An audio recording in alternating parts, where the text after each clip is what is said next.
Autobiography of Theodore Roosevelt, Chapter 4, In Cowboy Land, Part 1. Though I had previously made a trip into the then territory of Dakota beyond the Red River, it was not until 1883 that I went to the Little Missouri and there took hold of two cattle ranches, the Chimney Butte and the Elkhorn. It was still the Wild West in those days, the Far West, the West of Owen Wister's stories and Frederick Remington's drawings, the West of the Indian and the buffalo hunter, the soldier and the cowpuncher. That land of the West has gone now, gone with lost Atlantis, gone to the Isle of Ghosts and of strange dead memories. It was a land of vast silent spaces, of lonely rivers, and of plains where the wild game stared at the passing horseman. It was a land of scattered ranches, of herds of longhorn cattle, and of reckless riders who, unmoved, looked into the eyes of life or of death. In that land we led a free and hardy life, with horse and with rifle. We worked under the scorching midsummer sun, when the wide plains shimmered and wavered in the heat, and we knew the freezing misery of riding night guard round the cattle in the late fall roundup. In the soft springtime the stars were glorious in our eyes each night before we fell asleep, and in the winter we rode through blinding blizzards, when the driver snow dust burned our face. There were monotonous days as we guided the trail cattle or the beef herds hour after hour at the slowest of walks, and minutes or hours teeming with excitement as we stopped stampedes or swam the herds across rivers treacherous with quicksands or brimmed with running ice. We knew toil and hardship and hunger and thirst, and we saw men die violent deaths as they worked among horses and cattle, or fought in evil feuds with one another. But we felt the beat of hardy life in our veins, and ours was the glory of work and the joy of living. It was right and necessary that this life should pass, for the safety of our country lies in being made the country of the small homemaker. The great unfenced ranches and the days of free grass necessarily represented a temporary stage in our history. The large migratory flocks of sheep, each guarded by the hired shepherds of absentee owners, were the first enemies of the cattlemen, and owing to the way they ate out the grass and destroyed all other vegetation, these roving sheep bands represented little of permanent good to the country.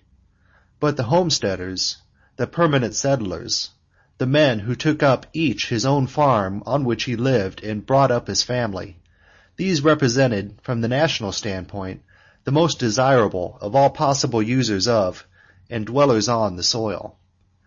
Their advent meant the breaking up of the big ranches, and the change was a national gain, although to some of us an individual loss. I first reached the Little Missouri on a Northern Pacific train about 3 in the morning on a cool September day in 1883. Aside from the station, the only building was a ramshackle structure called the Pyramid Park Hotel. I dragged my duffel bag thither and hammered at the door until the drowsy proprietor appeared, muttering oaths. He ushered me upstairs, where I was given one of the 14 beds in the room which by itself constituted the entire upper floor. Next day I walked over to the abandoned army post, and after some hours among the gray log shacks, a ranchman who had driven into the station agreed to take me out to his ranch, the Chimney Butte Ranch, where he was living with his brother and their partner. The ranch was a log structure with a dirt roof, a corral for the horses nearby, and a chicken house jabbed against the rear of the ranch house. Inside there was only one room, with a table, 3 or 4 chairs, a cooking stove, and 3 bunks. The owners were Sylvain and Joe Ferris, and William J. Merrifield. Later, all 3 of them held my commissions while I was president. Merrifield was Marshal of Montana, and as presidential elector cast the vote of that state for me in 1904. Sylvain Ferris was the land officer in North Dakota, and Joe Ferris postmaster at Medora. There was a fourth man, Joe Meyer, who also worked for me later. That evening we all played Old Sledge round the table, and at one period the game was interrupted by a frightful squawking outside which told us that a bobcat had made a raid on the chicken house. After a buffalo hunt with my original friend, Joe Ferris, I entered into partnership with Merrifield and Sylvain Ferris, and we started a cow ranch with the Maltese Cross brand, always known as Maltese Cross, by the way, as the general impression along the Little Missouri was that Maltese must be a plural. 29 years later, my four friends of that night were delegates to the first Progressive National Convention at Chicago. They were among my most constant companions for the few years next succeeding the evening when the bobcat interrupted the game of Old Sledge. I lived and worked with them on the ranch, and with them and many others like them on the roundup, and I brought out from Maine, in order to start the Elkhorn Ranch lower down the river, my two backwoods friends, Sewell and Dow. My brands for the lower ranch were the Elkhorn and the Triangle. I do not believe there was any more life attractive to a vigorous young fellow than life on a cattle ranch in those days. It was a fine, healthy life, too. It taught a man self-reliance, hardihood, and the value of instant decision. In short, the virtues that ought to come from life in the open country. I enjoyed the life to the full. After the first year, I built on the Elkhorn Ranch a long, low ranch house of hewn logs, with a veranda, and with, in addition to the other rooms, a bedroom for myself, and a sitting room with a big fireplace. I got out a rocking chair. I am very fond of rocking chairs, and enough books to fill 2 or 3 shelves, and a rubber bathtub so I could get a bath. And then I do not see how anyone could have lived more comfortably. We had buffalo robes and bearskins of our own killing. We always kept the house clean, using the word in a rather large sense. There were at least 2 rooms that were always warm, even in the bitterest weather, and we had plenty to eat. Commonly the mainstay of every meal was game of our own killing, usually antelope or deer, sometimes grouse or ducks, and occasionally, in the earlier days, buffalo or elk. We also had flour and bacon, sugar, salt, and canned tomatoes. And later, when some of the men married and brought out their wives, we had all kinds of good things, such as jams and jellies made from the wild plums and the buffalo berries, and potatoes from the forlorn little garden patch. Moreover, we had milk. Most ranchmen at that time never had milk. I knew more than one ranch with 10,000 head of cattle, and there was not a cow that could be milked. We made up our minds that we would be more enterprising. Accordingly, we started to domesticate some of the cows. Our first efforts were not successful, chiefly because we could not devote the needed time and patience to the matter, and we found that to race a cow 2 miles at full speed on horseback, then rope her, throw her, and turn her upside down to milk her, while exhilarating as a pastime, was not productive of results. Gradually, we accumulated tame cows, and after we had thinned out the bobcats and coyotes, more chickens. The ranch house stood on the brink of a low bluff overlooking the broad, shallow bed of the Little Missouri, through which at most seasons there ran only a trickle of water, while at times of freshet it was filled brimful with a boiling, foaming, muddy torrent. There was no neighbor for 10 or 15 miles on either side of me. The river twisted down in long curves between narrow bottoms bordered by sheer cliff walls, for the Bad Lands, a chaos of peaks, plateaus, and ridges, rose abruptly from the edges of the level, tree-clad, or grassy alluvial meadows. In front of the ranch house veranda was a row of cottonwood trees, with gray-green leaves which quivered all day long if there was a breath of air. From these trees came the far-away, melancholy cooing of mourning doves, and little owls perched in them and called tremulously at night. In the long summer afternoons we would sometimes sit on the piazza when there was no work to be done, and for an hour or 2 at a time, watching the cattle on the sandbars and the sharply channeled and strangely carved amphitheater of cliffs across the bottom opposite, while the vultures wheeled overhead, their black shadows gliding across the glaring white of the dry riverbed. Sometimes from the ranch we saw deer, and once when we needed meat, I shot one across the river as I stood on the piazza.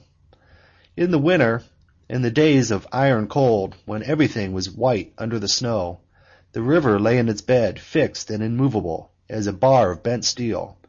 And then, at night, wolves and lynxes traveled up and down it, as if it had been a highway passing in front of the ranch house. Often, in the late fall or early winter, after a hard day's hunting, or when returning from one of the winter line camps, we did not reach the ranch until hours after sunset, and after the first weary tramping in the cold, it was a keen pleasure to catch the first red gleam of the firelit windows across the snowy wastes. The Elkhorn ranch house was built mainly by Sewell and Dow, who, like most men from the Maine woods, were mighty with the axe. I could chop fairly well for an amateur, but I could not do 1/3 of the work they could. One day, when we were cutting down the cottonwood trees to begin our building operations, I heard someone ask Dow what the total cut had been, and Dow, not realizing that I was within hearing, answered, "Well, Bill cut down 53, I cut down 49, and the boss, he beavered down 17. Those who have seen the stump of a tree which has been gnawed down by a beaver will understand the exact force of the comparison. In those days, on a cow ranch, the men were apt to be away on the various roundups at least half the time. It was interesting and exciting work, and except for the lack of sleep on the spring and summer roundups, it was not exhausting work. Compared to lumbering or mining or blacksmithing, to sit in the saddle is an easy form of labor. The ponies were of course grass-fed and unshod. Each man had his own string of 9 or 10. One pony would be used for the morning work, one for the afternoon, and neither would be used for the next 3 days. A separate pony was kept for night riding. The spring and early summer roundups were especially for the branding of calves. There was much hard work and some risk on the roundup, but also much fun. The meeting place was appointed weeks beforehand, and all the ranchmen of the territory to be covered by the roundup sent their representatives. There were no fences in the West that I knew, and their place was taken by the cowboy and the branding iron. The cattle wandered free. Each calf was branded with the brand of the cow it was following. Sometimes in winter there was what we call line riding. That is, camps were established and the line riders traveled a definite beat across the desolate wastes of snow, to and fro from one camp to another, to prevent the cattle from drifting. But as a rule, nothing was done to keep the cattle in any one place. In the spring, there was a general roundup in each locality. Each outfit took part in its own roundup, and all the outfits of a given region combined to send representatives to the 2 or 3 roundups that covered the neighborhoods nearby into which the cattle might drift. For example, our little Missouri roundup generally worked down the river for a distance some 50 or 60 miles above my ranch toward the Killdeer Mountains, about the same distance below. In addition, we would usually send representatives to the Yellowstone roundup, and to the roundup along the upper Little Missouri, and moreover, if we heard that cattle had drifted, perhaps towards the Indian reservation southeast of us, we would send a wagon and rider after them. In the meeting point, which might be in the valley of a half-dry stream, or in some broad pattern of the river itself, or perchance by a couple of ponds under which some queerly shaped butte was the landmark for the region round about, we would all gather on the appointed day. The chuck wagons, containing the bedding and food, each drawn by 4 horses and driven by the teamster cook, would come jolting and rattling over the uneven sward. Accompanying each wagon was 8 or 10 riders. The cowpunchers, while their horses, a band of 100 or so, were driven by the 2 herders, one of whom was known as the day wrangler and the other as the night wrangler. The men were lean, sinewy fellows, accustomed to riding half-broken horses at any speed over any country, by day or by night. They wore flannel shirts with loose handkerchiefs knotted round their necks, broad hats, high-heeled boots with jingling spurs, and sometimes leather chaps, although often they merely had their trousers tucked into the tops of their high boots. There was a great deal of rough horseplay, and as with any gathering of men or boys of high animal spirits, The horseplay sometimes became very rough indeed, and as men usually carried revolvers, and as there were occasionally one or two noted gunfighters among them, there were now and then a shooting affray. A man who was a coward or who shirked his work had a bad time, of course. A man could not afford to let himself be bullied or treated as a butt. And on the other hand, if he was looking for a fight, he was certain to find it. But my own experience was that if a man did not talk until his associates knew him well and liked him, and if he did his work, he never had any difficulty in getting on. In my own roundup district, I speedily grew to be friends with most of the men. When I went among strangers, I always had to spend 24 hours in living down the fact that I wore spectacles, remaining as long as I could judiciously deaf to any side remarks about "four eyes," until it became evident that my being quiet was misconstrued, and that it was better to bring matters to a head at once. If, for instance, I was sent off to represent the Little Missouri brands on some neighboring roundup, such as the Yellowstone, I usually showed that kind of diplomacy which consists in not uttering one word that can be avoided. I would probably have a couple of days' solitary ride, mounted on one horse, and driving 8 or 10 others before me, one of them carrying my bedding. Loose horses drive best at a trot or canter, and if a man is traveling alone in this fashion, it is a good thing to have them reach the campground sufficiently late to make them desire to feed and sleep where they are until morning. In consequence, I never spent more than 2 days on the journey, from whatever point it was which I left the Little Missouri, sleeping the one night for as limited a number of hours as possible. As soon as I reached the meeting place, I would find out the wagon to which I was assigned. Riding to it, I turned my horses into the saddle band and reported to the wagon boss, or, in his absence, to the cook, always a privileged character, who was allowed and expected to order men around. He would usually grumble savagely and profanely about my having been put with his wagon, but this was merely conventional on his part, and if I sat down and said nothing, he would probably soon ask me if I wanted anything to eat, to which the correct answer was, I was not hungry, and I would wait until meal time. The bedding rolls of the riders would be strewn round the grass, and I would put mine down a little outside the ring, where I would not be in anyone's way, with my 6 or 8 branding irons beside it. The men would ride in, laughing and talking with one another, and perhaps nodding to me. One of their number, usually the wagon foreman, might put some questions to me as to which brands I represented, but no other word would be addressed to me, nor would I be expected to volunteer any conversation. Supper would consist of bacon, Dutch oven bread, and possibly beef. Once I won the good graces of my companions at the outset by appearing with 2 antelope which I had shot. After supper I would roll up my bedding as soon as possible, and the others would follow suit at their pleasure. At 3 in the morning or thereabouts, at a yell from the cook, all hands would turn hurriedly out. Dressing was a simple affair.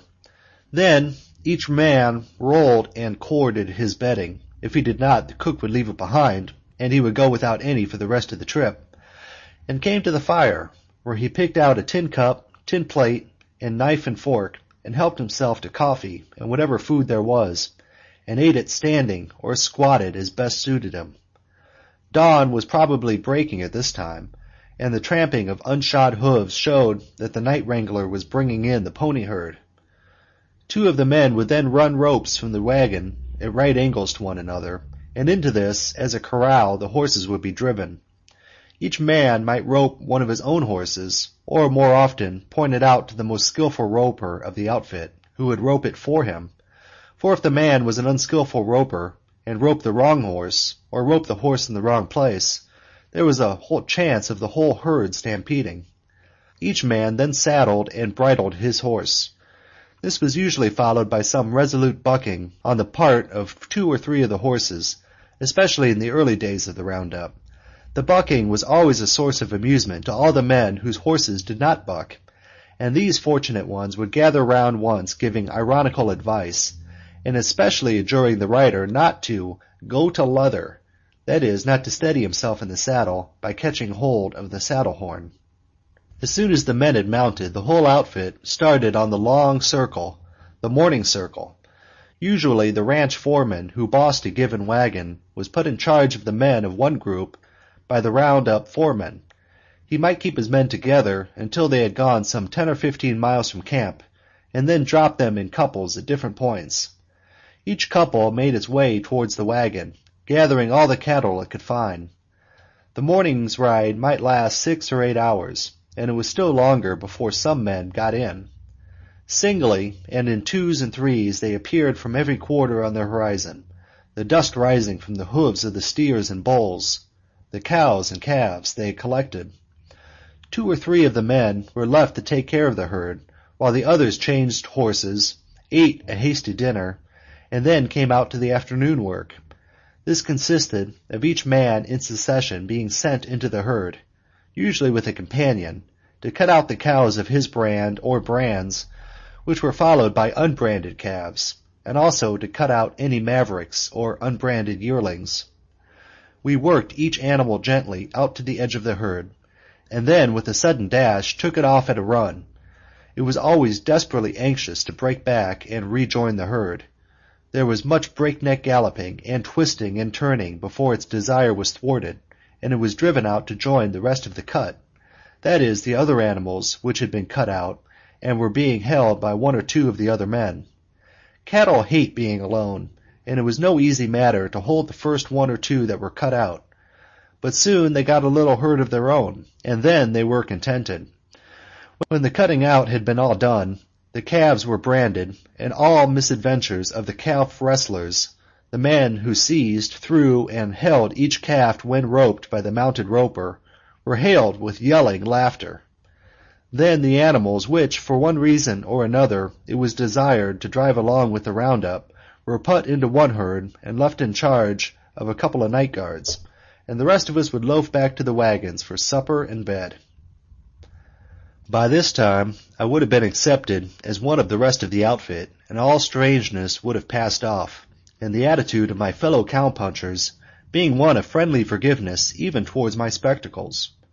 Night guards for the cattle herd were then assigned by the captain of the wagon, or perhaps by the round-up foreman, according to the needs of the case, the guard standing for 2 hours at a time from 8 in the evening till 4 in the morning. The first and last of the watches were preferable, because sleep was not broken, as in both of the other 2. If things went well, the cattle would soon bed down, and nothing further would occur till morning, when there was a repetition of the work, the wagon moving each day 8 or 10 miles to some appointed camping place. Each man would picket his night horse near the wagon, usually choosing the quietest animal in his string for that purpose, because to saddle and mount a mean horse at night is not pleasant. When utterly tired, it was hard to have to get up for one's trick at the night herd. Nevertheless, on ordinary nights, the 2 hours round the cattle in still darkness were pleasant. The loneliness under the vast empty sky and the silence, in which the breathing of the cattle sounded loudly, and the alert readiness to meet any emergency might suddenly arise out of the formless night, all combined to give one a sense of subdued interest. Then one soon got to know the cattle of marked individuality, the ones that led the others into mischief, and one who also grew to recognize the traits they all possessed in common, and the impulses which, for instance, made a whole herd get up towards midnight, each beast turning round, then lying down again. By the end of the watch each rider had studied the cattle until it grew monotonous, and heartily welcomed his relief guard. A newcomer, of course, had any amount to learn, and sometimes the simplest things were those which brought him to grief. One night, early in my career, I failed satisfactorily to identify the direction in which I was to go in order to reach the night herd. It was a pitch-dark night. I managed to get started wrong, and I never found either the herd or the wagon again until sunrise, when I was greeted with withering scorn by the injured cowpuncher, who had been obliged to stand double guard because I failed to relieve him. There were other misadventures that I met with where the excuse was greater. The punchers on night guard usually rode toward the cattle in reverse directions, calling and singing to them if the beasts seemed restless to keep them quiet. On rare occasions something happened that made the cattle stampede, and then the duty of the riders was to keep them as long as possible, and try gradually to get control of them. End of Chapter 4, Part 1.